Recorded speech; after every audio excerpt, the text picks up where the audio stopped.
नमस्कार दोस्तों। Evergreen online classes में मैं राम प्रवेश आपका स्वागत करता हूं। हम लोग यहाँ पे पढ़ रहे हैं आर.एस. अग्रवाल, जिसमें हमारे नंबर सिस्टम की 3 क्लासेस हो चुकी थी। आगे जो भी हमारी चौथी क्लास है, तो देखते हैं आज के क्वेश्चन क्या हैं और उनको कैसे कैसे बेसिक से कॉन्सेप्ट लगा के सॉल्व किया जा सकता है। तो चलिए हम लोग देखते हैं अपनी आज की क्लास। मैं खुद राम प्रवेश, और ये हमारे एप्लीकेशन की डिटेल है। आप अगर प्ले स्टोर पे जाएंगे तो वहां से आप एवरग्रीन क्लासेस सर्च करेंगे और इस लोगो को आप पहचान रखनी है, क्योंकि इसी यही लोगो हमारे एप्लीकेशन का है।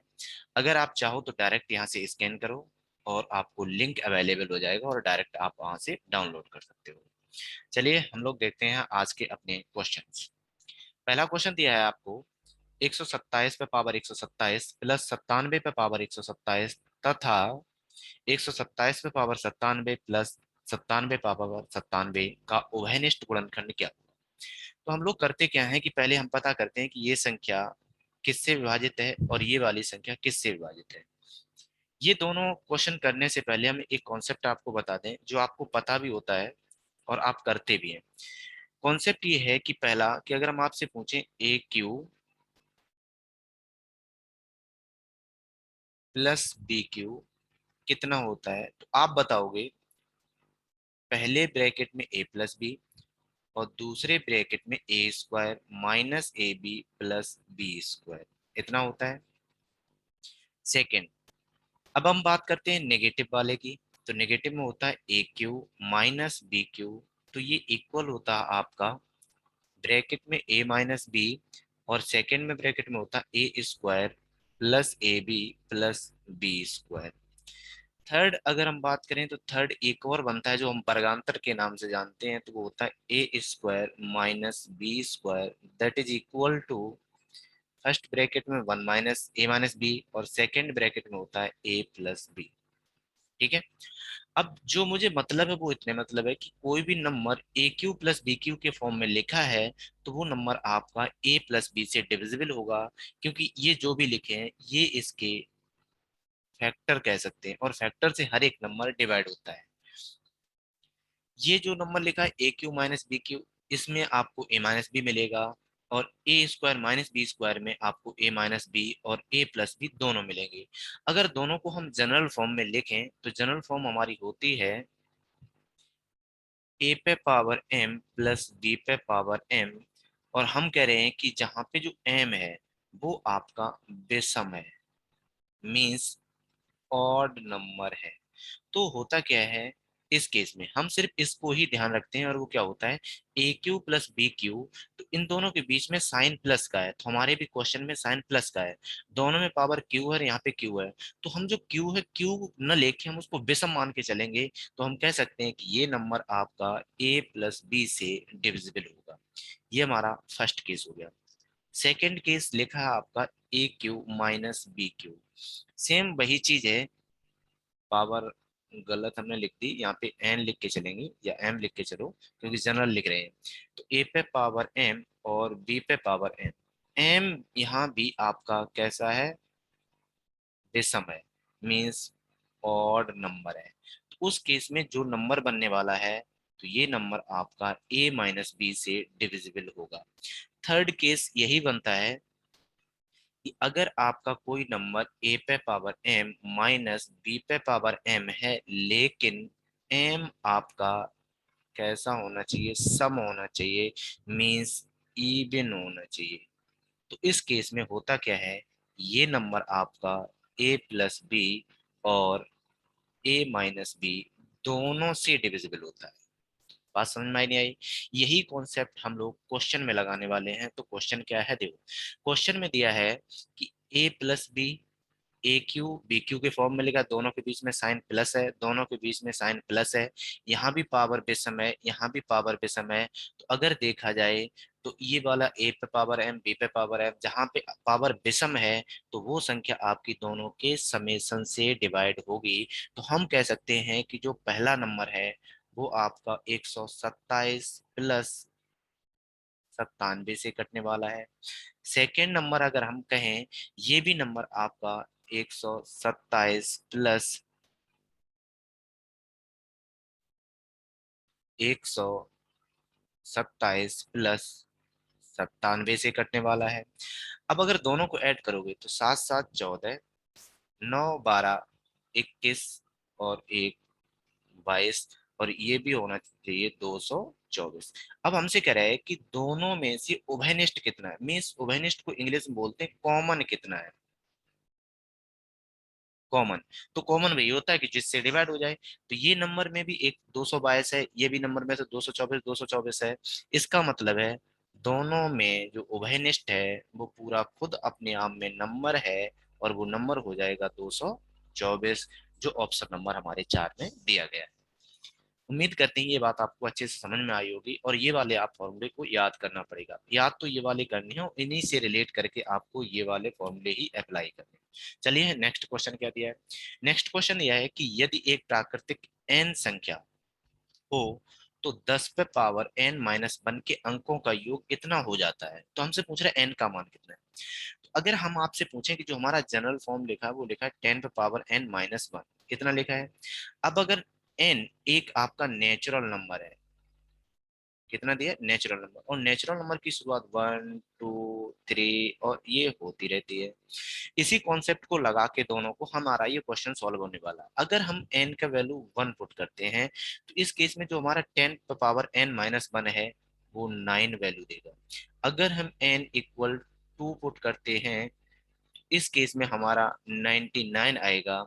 अगर हम n इक्वल 3 इक्वल पुट करते हैं तो 10 power 3-1 that is equal to 1000 minus B, minus मतलब हमारा कितना आएगा 999। तो यहाँ पे हमें जो एक सीरीज मिलती बन रही है कि अगर आपका n 1 है तो 9 एक बार आया, अगर n आपका 2 है तो 9 दो बार रिपीट हुआ, n अगर आपका 3 है तो 9 आपका 3 बार रिपीट होने वाला है। इसका मतलब है कि जितने n का वैल्यू है उतने ही टाइम्स आपका 9 आएगा। दैट इज क्लियर ना। अब अगर हम कहेंगे कि जो हमारा नंबर है उसमें जो n है वो हमने n ही ले लिया, कितना ले लिया, n ले लिया, मतलब एक जनरल वैल्यू ले ली। दूसरा, आपसे कह रहा है कि ये समेशन दिया है। अगर हम कहें इसका समेशन कितना है तो आप कहोगे 9, इसका समेशन कितना है तो आप कहोगे 2 गुणे 9। अगर हम पूछे इसका समेशन कितना है तो आप कहोगे 3 गुणे 9। अगर समेशन चाहिए तो जितना n है उसमें आपको 9 का मल्टीप्लाई करना पड़ेगा। तो हम मान के चल रहे हैं कि जो आपका 4707 नंबर है वो मिला होगा n गुणे 9 इक्वल टू 4707। ये बात यहाँ तक समझ में आई। नहीं आए तो एक बार रिपीट करके देख लेना। अब n का वैल्यू चाहिए तो n का वैल्यू चाहिए तो मतलब है कि ये नंबर आपका 9 से डिवाइड होना चाहिए, ये नंबर आपका 9 से डिवाइड होगा, और नंबर होना चाहिए 4707 डिवाइडेड बाई 9। 9 से इसको डिवाइड करोगे तो वैल्यू आएगी 9 5 45, बचे कितने, 2, 9 2 18, 9 3 27, मीन्स n का वैल्यू आपका 523 है। अब ये 523 क्या है, 523 का मतलब है कि जब आप 10 पे पावर n-1 में n का वैल्यू 523 पुट करोगे तो जो 9 है वो आपका 523 टाइम्स रिपीट होगा। बात समझ में नहीं आई। तो इस केस में हमारा आंसर कितना है, 523, और 523 ऑप्शन कौन सा है आपका, सेकेंड। उम्मीद करते हैं ये बात आपको समझ में आई होगी। और हाँ, हम ये कहना चाहते हैं कि आपको अगर ये क्वेश्चन थोड़ा बहुत भी लग रहा है कि हम कर सकते हैं तो आप वीडियो को पॉज करके पहले खुद ट्राई करो, उसके बाद ही वीडियो देखो। तो उसमें दोनों में ये होता है कि आप जो कोशिश करते हो और जो भी प्रॉब्लम होती है बाद में सॉल्व होती है, तो वो आपका क्वेश्चन क्लियर हो जाता है, आपको प्रॉब्लम नहीं होने वाली कभी। चलिए देखते हैं अगला क्वेश्चन क्या दिया है। अगला क्वेश्चन दिया है कि अगर आप 1 से लेके 100 तक के क्रम में लिखी हुई संख्याओं का मल्टीप्लाई करते हो, गुणा करते हो, तो गुणनफल के लास्ट में जो जीरो आएगा कितने होंगे। तो होता यह है कि जब भी हम मल्टीप्लाई करते हैं, नंबर लेके मान लो 1 2 3 5 4 इंटू 5 इंटू 6 एंड और ये चल रहा है आपका, मान के चल रहे हैं एन तक, जनरल लिख रहे हैं। तो यहाँ पे जो शून्यों की संख्या होगी, शून्यों की संख्या होगी n/5 plus n/5² plus n/5 और ये आपका चलता रहेगा। ठीक है। और कब तक चलेगा? जब तक आपका वैल्यू पूर्णांक में आती रहे।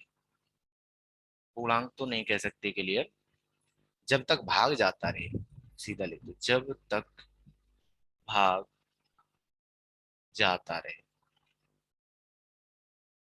क्लियर है?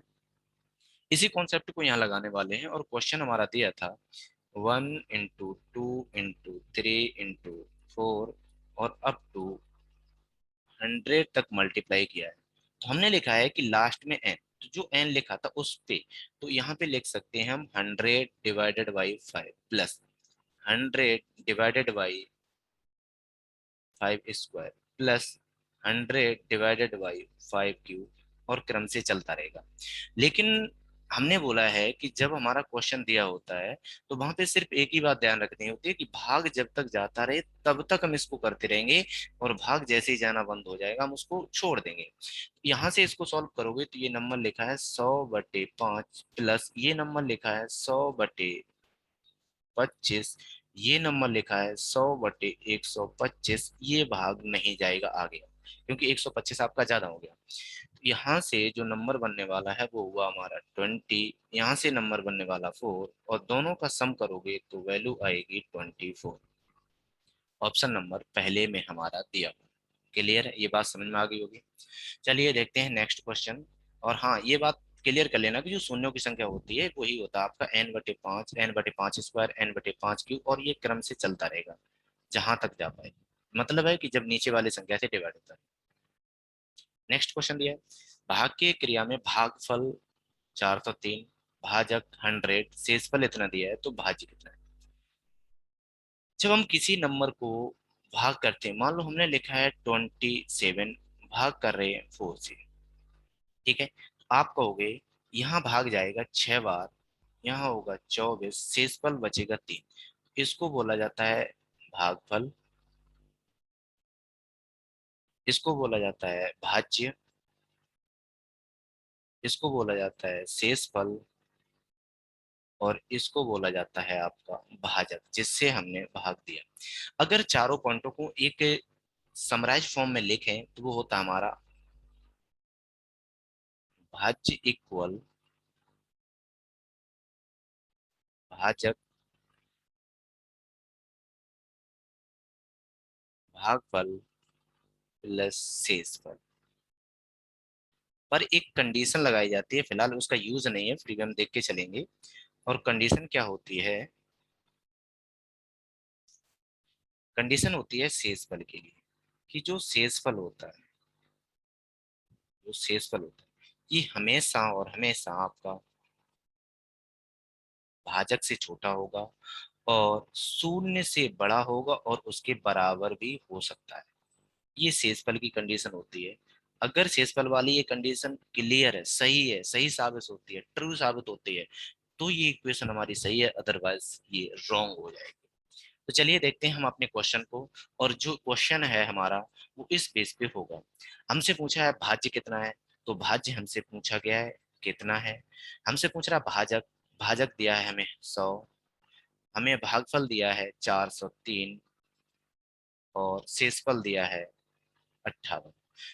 दोनों को सॉल्व करोगे तो यहाँ हो जाएगा 403 प्लस 58, और सॉल्व करोगे तो हो जाएगा 4340358, जो आपका क्या दिया है आएगा भाज्य। इतना तो जनरली सॉल्व कर लेंगे आप लोग। और कोशिश यही करना कि कैलकुलेटर यूज ना करें। कैलकुलेटर यूज करने से आपकी जो क्वेश्चन करने की एबिलिटी है थोड़ी कम हो जाती है। ठीक है, तो क्वेश्चन हमारा कितना है 403 403 एंड 58, तो ऑप्शन नंबर हमारा कौन सा सही होगा? फोर्थ। बस ये कंडीशन आपको ध्यान रखनी है, इस कंडीशन से ही हमारी दोनों कंडीशन बनी है। अगर ये ट्रू है तब हमारा ये ट्रू होगा, अदरवाइज नॉट। नेक्स्ट क्वेश्चन देखते हैं। नेक्स्ट क्वेश्चन में दिया है कि को 48 को किस संख्या से गुणा करने पर प्राप्त गुणनफल 173 तथा 240 के गुणनफल के इक्वल में होगा। तो आपसे कह रहा है कि एक नंबर है 48, इसमें कितने का गुणा कर दें, तो n का गुणा कर दें। गुणा करने पे इन दोनों के गुणनफल के बराबर में आएगा, मीन्स 173 मल्टीप्लाई बाई 240, इतना होगा।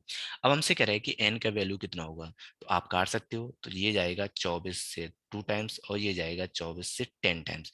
2 से डिवाइड करोगे तो ये जाएगा 5 टाइम्स। तो n इक्वल होगा 173 मल्टीप्लाई बाई 5, और मल्टीप्लाई करने पे 5 3 15, 5 1, 5 7 35, 1 36, 5 एकम 5 3 8। तो आंसर कितना हो जाएगा आपका 865, जो ऑप्शन नंबर किसमें दिया है, 3 में। उम्मीद करते हैं इसमें कोई प्रॉब्लम नहीं होगी, बहुत इजी क्वेश्चन है। तो नेक्स्ट क्वेश्चन देखते हैं क्या दिया है। नेक्स्ट क्वेश्चन में दिया है कि 3428 में कौन सी न्यूनतम संख्या घटाने पर प्राप्त संख्या 13 से पूर्णतः विभक्त होती है।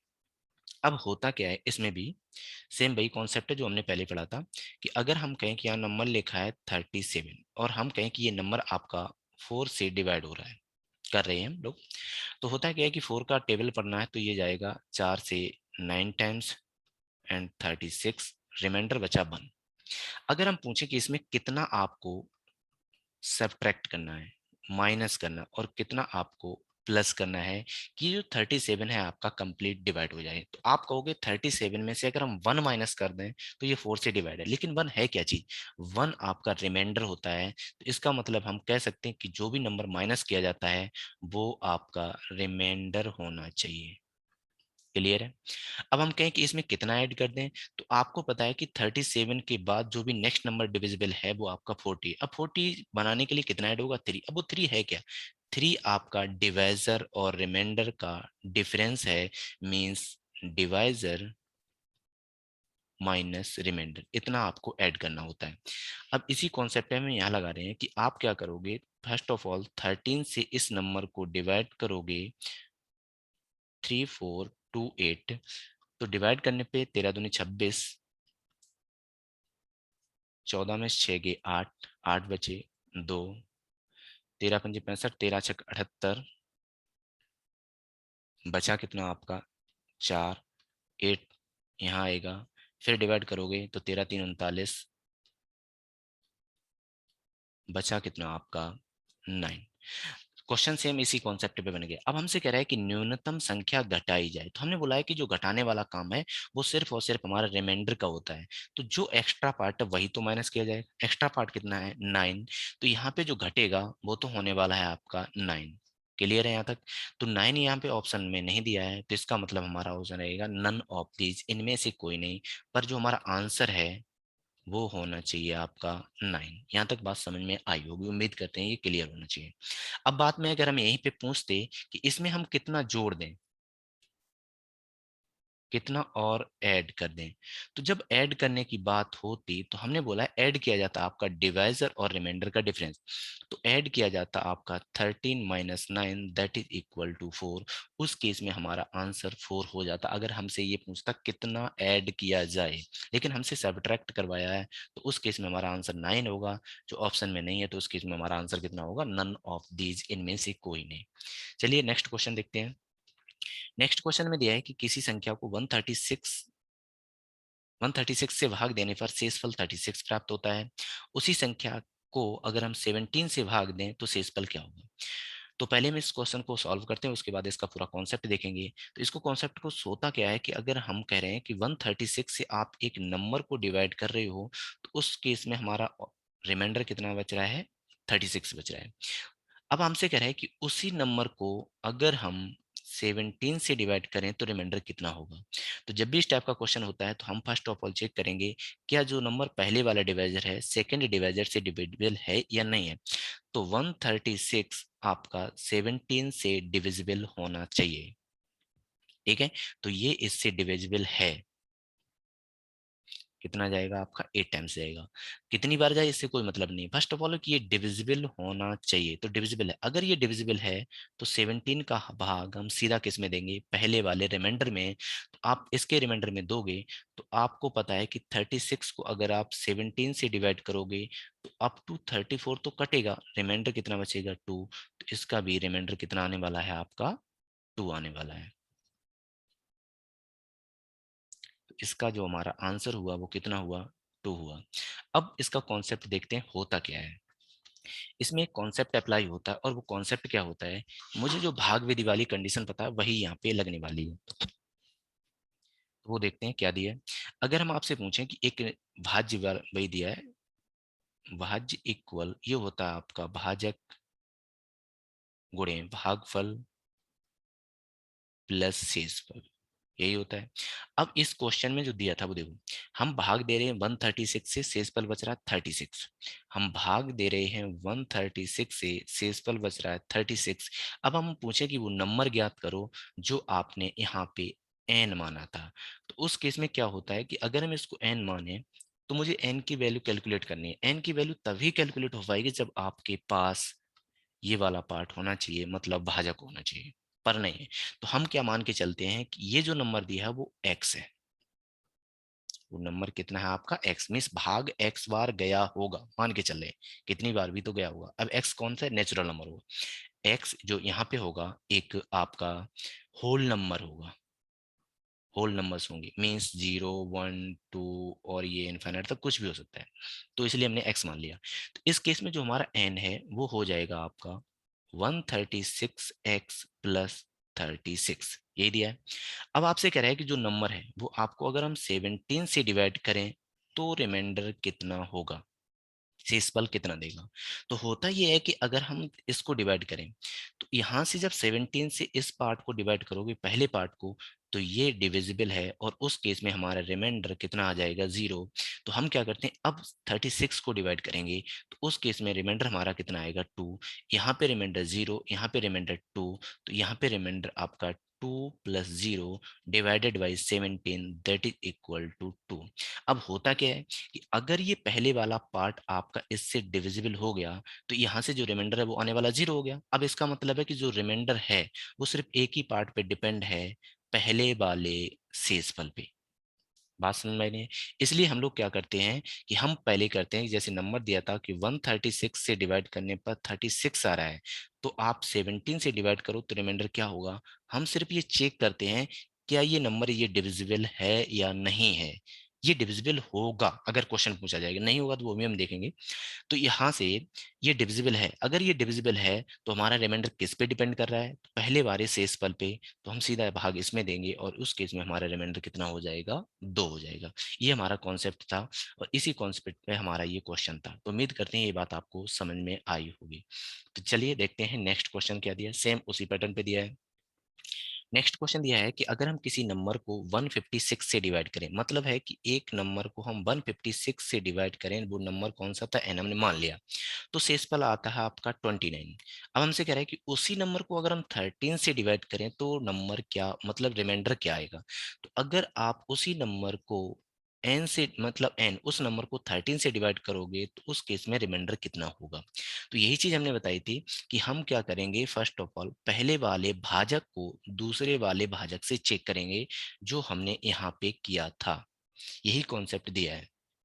तो 13 से जाएगा एक बार, 13 से 2, मतलब ये 13 से डिविजिबल है। अगर 13 से डिविजिबल है तो 13 का भाग सीधा इसमें लगाओ, तो 13 दूनी 26, तो उस केस में रिमाइंडर कितना बचेगा आपका 3, ऑप्शन नंबर 3।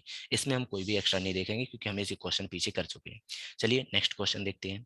आपसे कह रहा है कि 4000 में से छोटी कौन सी संख्या घटाई जाए कि बची शेष संख्या आपकी 19 से पूर्णतः विभक्त हो। अगर देखा जाए तो ये वाला जो क्वेश्चन है हमने यहाँ पे किया था, क्वेश्चन नंबर ये वाला, यही क्वेश्चन हमारा वहां पे दिया है, पर वैल्यू चेंज है और कुछ भी नहीं। तो क्वेश्चन में हम डायरेक्टली कर रहे हैं और कोई भी यहाँ पे आपको समझाने की कोशिश नहीं करेंगे कि आप पुराना देख सकते हो। तो हम क्या करेंगे, हम 4000 को 19 से डिवाइड कर देंगे। यही पूछ रहा है, पहले फर्स्ट ऑफ ऑल डिवाइड ही करना, चाहे आपसे यहाँ पे घटाने वाली बात कहे चाहे आपसे ऐड करने वाली बात कहे, इससे कोई फर्क नहीं, वो बात का कॉन्सेप्ट है। तो यहाँ पे हम अगर 19 से भाग देंगे तो 19 दूनी 38, बचेगा आपका 2 0, 19 से कम 19, बचा आपका 1, 0 आएगा नीचे और 0 यहाँ पे। अब हमारा रिमाइंडर कितना है 10, रिमाइंडर कितना है हमारा 10। अब सेम वही चीज अगर हमसे ये पूछे कितना घटाना है तो घटाया जाता है remainder that is equal to 10। अगर हमसे पूछे कितना हम ऐड करें तो ऐड किया जाता है डिवाइजर और रिमाइंडर का difference that is equal to 9। तो दोनों हमने ऑप्शन निकाल लिए हैं। अगर हमसे पूछ रहा है कि हम इसमें कितना माइनस करें तो जनाब आप 10 माइनस करोगे क्योंकि आपका रिमाइंडर है। अगर आपसे पूछ रहे हैं इसमें कितना ऐड कर दिया जाए तो उतना ऐड कर दिया जाए जितना आपका डिवाइजर और रिमाइंडर का डिफरेंस है। तो डिवाइजर था 19, रिमाइंडर था आपका 10, तो दोनों का डिफरेंस कितना आएगा 10। पर हमें घटाने को कह रहा है तो उस केस में हमारा ऑप्शन कौन सा होगा आपका 10। उम्मीद करते हैं ये बात आपको समझ में आई होगी। चलिए देखते हैं अगला क्वेश्चन। अगले क्वेश्चन में सेम वही चीज है पर थोड़ा यहाँ पे एक कॉन्सेप्ट और अप्लाई होगा वो यहीं पे हम लोग देखने वाले हैं। बस कोई वैसा कॉन्सेप्ट नहीं, बहुत ईजी है बताना है केवल। आपसे कह रहा है कि 6 अंकों की सबसे छोटी से छोटी संख्या। तो आपको पता है कि बड़ी से बड़ी छोटी से छोटी निकालने का एक ही रूल है। अगर आपसे बड़ी से बड़ी पूछ रहा है तो आप उतने 9 लिख दो। अगर आपसे पूछ रहा है छोटी से छोटी तो 1 के पीछे 0 लगा के वो बना लेते हैं, ये हमारा नंबर होता है। ठीक है, पर हमारा क्वेश्चन क्या दिया है 6 अंकों की सबसे छोटी से छोटी। तो 6 अंकों की छोटी से छोटी मतलब एक तो एक नंबर हुआ, 5 जीरो और लगा दो, यही बनेगा। अब आपसे कह रहा है कि ये जो नंबर लिखा है ये आपका 111 से विभक्त होना चाहिए, ऐसा नंबर चाहिए। तो हम क्या करेंगे 111 से इसको भाग दे देंगे। जब इसको भाग दोगे तो भाग जाएगा पहले 9 बार, तो ये बनेंगे 999। उस केस में हमारा शेषफल बचेगा 1। 0 आएगा नीचे, भाग नहीं जाएगा, तो एक बार और मल्टीप्लाई होगा, फिर 0 नीचे आएगा, फिर भी भाग नहीं जाएगा, तो इसका मतलब एक बार और 0 लगा दो। अब हुआ ये कि यहाँ पे अब भाग नहीं जा रहा है, इसका मतलब भाग नहीं जा रहा, तो जो भी बचा वही हमारा रिमाइंडर का काम करेगा। यहाँ तक उम्मीद करते हैं समझ में आया होगा। अब सेम वही कॉन्सेप्ट लगाने वाले हैं, ध्यान रखो। पहला कि अगर आपसे ये कहे कि मैं कितना माइनस करूं, कितना माइनस करूं, तो जो माइनस करने वाली बात है वो तो क्लियर हो जाएगी यहाँ पे कि अगर आपसे माइनस करने वाली बात कर रहा है तो आप यहाँ से 100 हटा दो। अगर आपसे पूछे कितना ऐड कर दें तो आपको ऐड किया जाएगा 111 minus 100 that is equal to 11। यहाँ तक क्लियर है। अब जो बताना था मुझे ये बताना था। अब इस क्वेश्चन में देखा जाए उसने कुछ भी नहीं बोला है कि क्या ऐड किया जाए या माइनस किया जाए, कुछ भी नहीं लिखा। यही दोनों मुझे यहाँ पे कॉन्सेप्ट देखने हैं। कॉन्सेप्ट ये है कि अगर हम आपसे पूछें कि हमारे पास 3 अंकों की सबसे छोटी संख्या है, अगर आपने इसमें से कुछ भी माइनस किया तो नंबर 99 मिलेगा, पर इसमें 2 डिजिट हैं और इसमें 3 डिजिट हैं, मतलब डिजिट की वैल्यू कम हो जाएगी। अगर आप छोटी से छोटी में से कुछ भी माइनस करोगे तो वैल्यू घट जाएगी, मतलब वो डिजिट चेंज हो जाएंगे। अब अगर हम आपसे पूछें कि एक नंबर लिखा है बड़े से बड़ा 3 अंकों का, अगर आपने इसमें कुछ भी ऐड किया तो नंबर हो जाएंगे 4 अंकों की। बात समझ में नहीं आई। इसका मतलब ये हुआ, अगर हम कॉन्सेप्ट की बात करें, जो बड़ी से बड़ी संख्या है मीन्स मान के चल रहे हैं 999, इसमें हम ऐड नहीं कर सकते। अगर बात करें छोटी से छोटी तो मान के चल रहे हैं 100 लिखा, इसमें से हम माइनस नहीं कर सकते। उसका रीजन यही है कि अगर इनमें आपने कुछ भी ऐड किया तो डिजिट हो जाएंगे 4।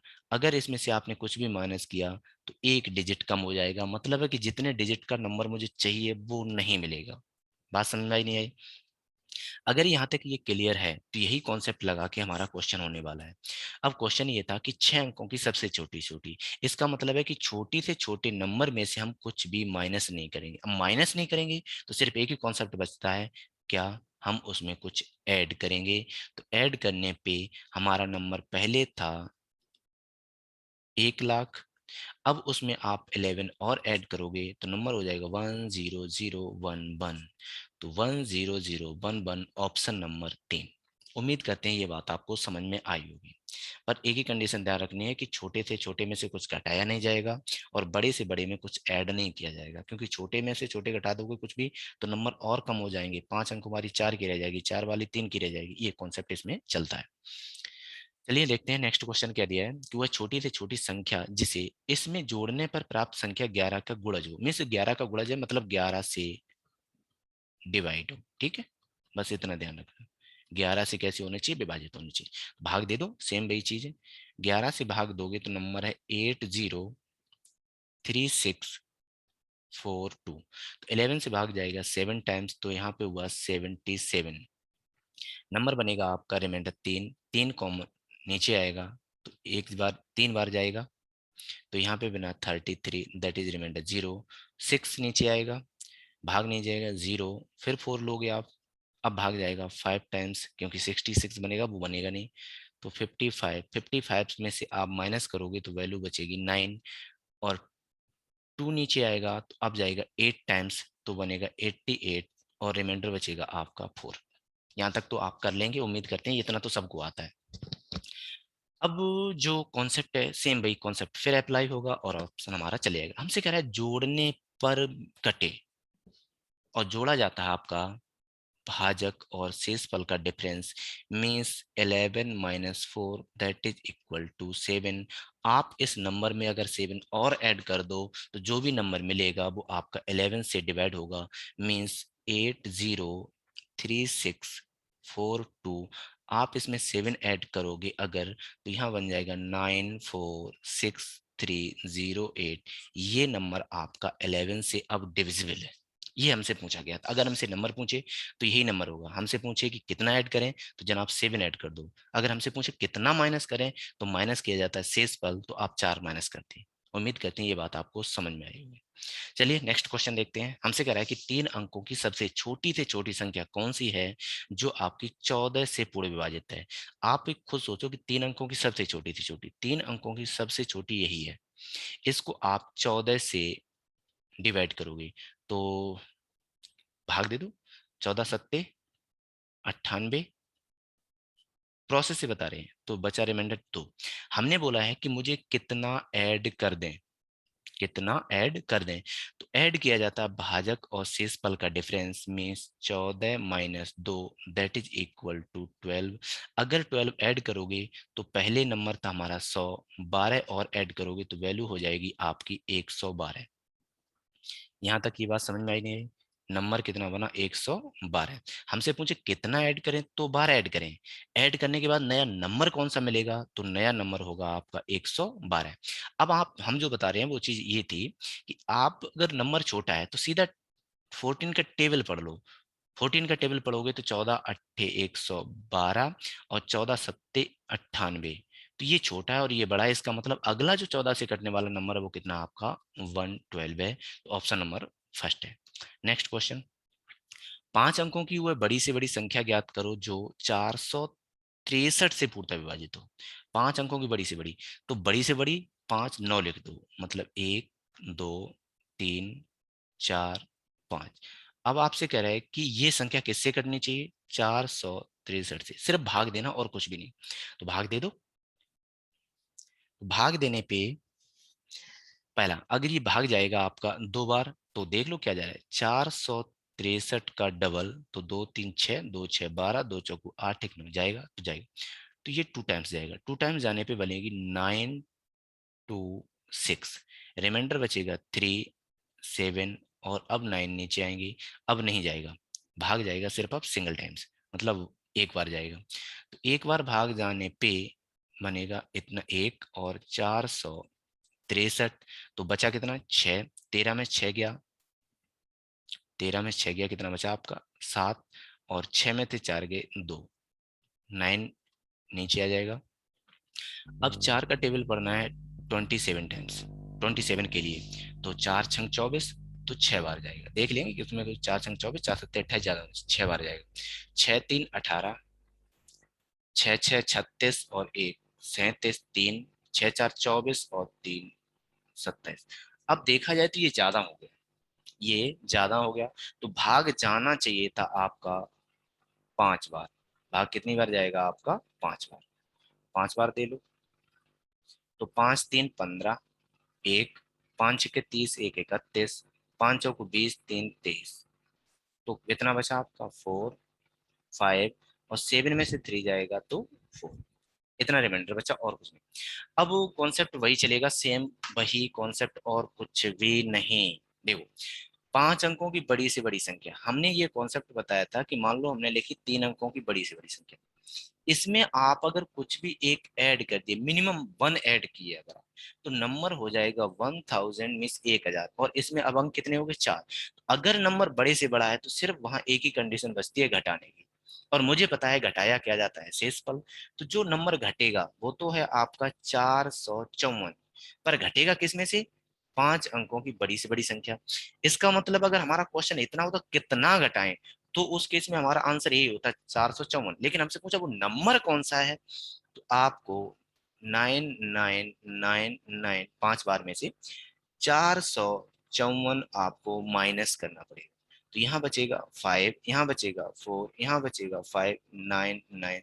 तो जो हमारा नंबर है वो है 99,545, 99,545, ऑप्शन नंबर 2। उम्मीद करते हैं ये क्वेश्चन आपको समझ में आया होगा। नेक्स्ट क्वेश्चन देखते हैं। नेक्स्ट क्वेश्चन में दिया है, ये जो नंबर है को किसी संख्या से भाग देने पर भागफल इतना, शेषफल इतना प्राप्त होता है, तो भाजक कितना है। मीन्स आप एक नंबर से भाग दोगे और वो नंबर है आपका 7865321, इसमें भाग दोगे, भाग देना है x से, भाग गया 33,612 बार, और शेषफल यहाँ बचा था 113। तो हमसे पूछ रहा है वो x कितना है, यही तो पूछ रहा है। चलिए देखते हैं क्या बात है। लगा दो, भाज्य बराबर भाजक गुणे भागफल प्लस शेषफल वाला कॉन्सेप्ट।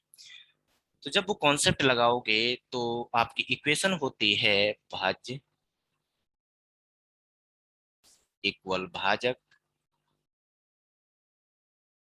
गुणे भागफल प्लस शेषफल। अब मुझे क्या चाहिए, भाजक चाहिए, तो नंबर दिया है आपको 7865321 इक्वल, भाजक चाहिए x हमने माना, भागफल है आपका 33612, और शेषफल दिया आपका 113। तो उस केस में आपसे नंबर पूछा है तो नंबर निकालोगे तो x इक्वल होगा, हम डायरेक्ट इक्वेशन ले ले, ये माइनस होगा 7865321 -113, और डिवाइड होगा आपके होल नंबर 33612 से।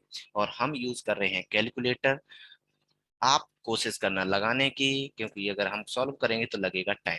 तो नंबर दिया 7865321 -113 डिवाइड बाई 33612 और नंबर आएगा 234।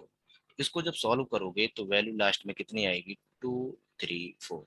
जो ऑप्शन नंबर हमारा कौन सा दिया है, सेकेंड। केवल वैल्यू बढ़ी है और कुछ नहीं, कोशिश यही करना है कि आप इसको विधिवत लगाने की कोशिश करना, क्योंकि हमने कैलकुलेटर यूज किया है, वरना हमें टाइम थोड़ा ज्यादा लगता और कुछ नहीं। अगला क्वेश्चन देखते हैं। अगला दिया है, किसी संख्या को 6 से भाग दें तो शेषफल जनाब 3 दे रहा है, लेकिन उसी संख्या के वर्ग को 6 से भाग दें तो शेषफल क्या होता है। तो होता ये है कि इसको अगर हम पहले डायरेक्ट सॉल्व करें तो क्या होता है, आपसे कह रहा है कि एक नंबर है n, इसको जब आपने 6 से भाग दिया था उस केस में रिमाइंडर बचा था 3। अब आपसे कह रहा है कि उसी नंबर को हम 6 से भाग देंगे, लेकिन अब जो नंबर होगा वो पहले नंबर का स्क्वायर होगा। तो होता यह है कि जो काम उसने नंबर के साथ किया वही काम उसके रिमाइंडर के साथ कर दो। उसने नंबर का स्क्वायर किया, आप रिमाइंडर का स्क्वायर कर दो, तो ये नंबर रिमाइंडर का स्क्वायर होगा तो 9। अब आप सीधा भाग 9 में दे दो तो हमारा रिमाइंडर कितना होगा, 3। उम्मीद करते हैं ये क्वेश्चन तो समझ में आ गया हो, लेकिन इसमें कॉन्सेप्ट कौन सा है वो चीज हम बताने वाले हैं। और देखो, अगर हम कहें कि एक नंबर है a प्लस बी, ये आपका a से डिवाइड है, ए एक्स प्लस बी, तो आप क्या करोगे, ए से डिवाइड है तो ए से जाएगा रिमाइंडर 0, और रिमाइंडर किस पे डिपेंड हुआ, बी पे। ये बात समझ में आ रही है। अब होता क्या है कि वो कह रहा है कि नहीं हम नंबर का स्क्वायर कर रहे हैं, तो आप क्या करोगे, ए एक्स प्लस बी का होल स्क्वायर, और इसको भाग दोगे ए से। तो प्रोसेस वही रहेगी, जब हम ए से इसको डिवाइड करेंगे, इस केस में रिमाइंडर 0, तो रिमाइंडर किस पे डिपेंड हुआ, बी पे, और रिमाइंडर हो जाएगा बी स्क्वायर डिवाइडेड बाई ये कॉन्सेप्ट होता है।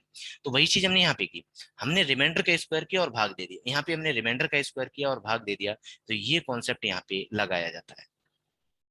चलिए देखते हैं नेक्स्ट क्वेश्चन। ठीक है, आज के लिए इतने क्वेश्चन, और बहुत बहुत धन्यवाद अगर हमारी वीडियो को आप वॉच कर रहे हैं। अगर वीडियो आपको पसंद आ रही है तो लाइक कीजिए, इनमें कोई फर्क नहीं पड़ता, आप कर सकते हो, बहुत बड़ा काम नहीं है। अगर आपको वीडियो पर डे चाहिए तो सब्सक्राइब करो, और सब्सक्राइब करने के बाद यहाँ पे एक घंटे की बटन होगी, वो आप प्रेस करनी पड़ेगी।